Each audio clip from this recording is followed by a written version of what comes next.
If you want your baby to play comfortably and safely on hard floors, then you need this.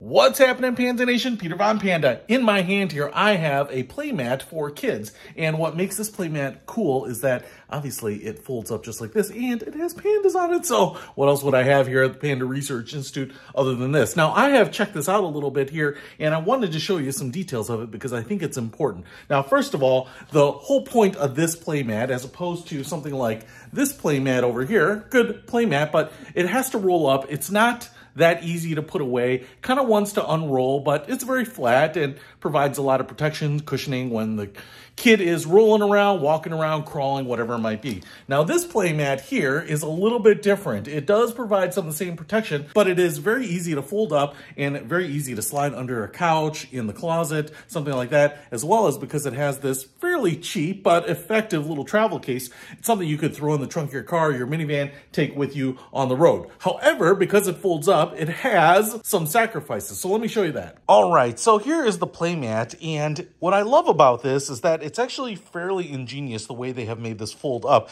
It's actually easier than a map because it really will only fold one way. As you can see here, it will fold completely flat, which is not easy to do when something is thick. You can see the mat here is maybe ½ inch thick. Feels like some sort of closed cell foam. It squishes, obviously, but it's pretty resistive to compression. So it feels good. If you drop something on there, it's going to absorb a lot of that. It's going to absorb a lot of that force, but as you're walking around on it, it's going to provide a lot of support as well. So it reminds me a lot of like one of those closed cell foam camping mats, you know, kind of the old mats that you would put underneath your sleeping bag, you know, the ones that would roll up but wouldn't compress. All right. Now, what you can see here is that the hinge is where it is most important. Now, on the outside where it bends closed, you can see we have this kind of middle spline. And so when you open this up flat, it actually is pretty filled in. You can hear my finger kind of sliding on the top of the foam. It kind of reminds me of like the foam type of material that fast food burgers used to come in.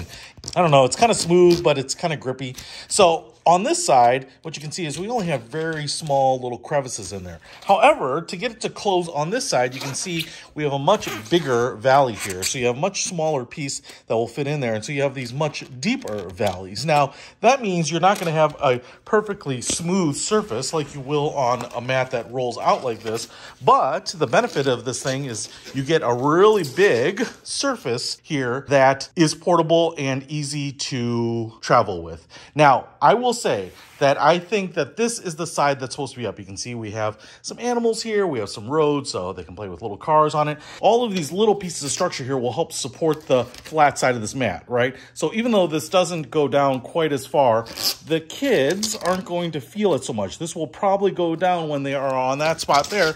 This has a little bit more structure, the same depth as the mat. So this is the side that they will play on. And like I said, you can see here how it kind of sinks in a little bit, but I don't think that's a problem. It's not a huge trade-off or sacrifice because of the portability. Now, I think the temptation here is because these pandas are so cute that you want to have this side up. And you definitely can, but the issue will be you can see how distinctly large these crevices are. Now, if the kids aren't moving around a lot, they're not going to get stuck in these. I don't think it presents any type of danger. It's just less comfortable. But maybe you want that texture. You know, you want them kind of figuring out how to navigate. I don't know. You can certainly do that. But on this side here, we have a lot of design. It looks kind of interesting. You wanted to use this side, you certainly can.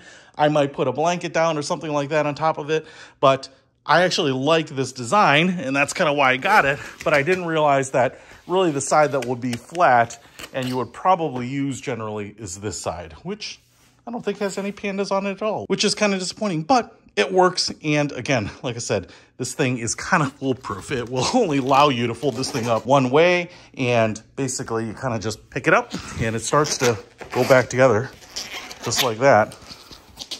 Put it back in the case. It's that simple. That was all real time. So if you want to pick up this foam playmat for your kids, maybe it's a permanent fixture in your house, or maybe it's going to go with you on a trip. Either way, I think it's pretty cool. So I'll put a link to this in the description below. Peter Von Panda, out.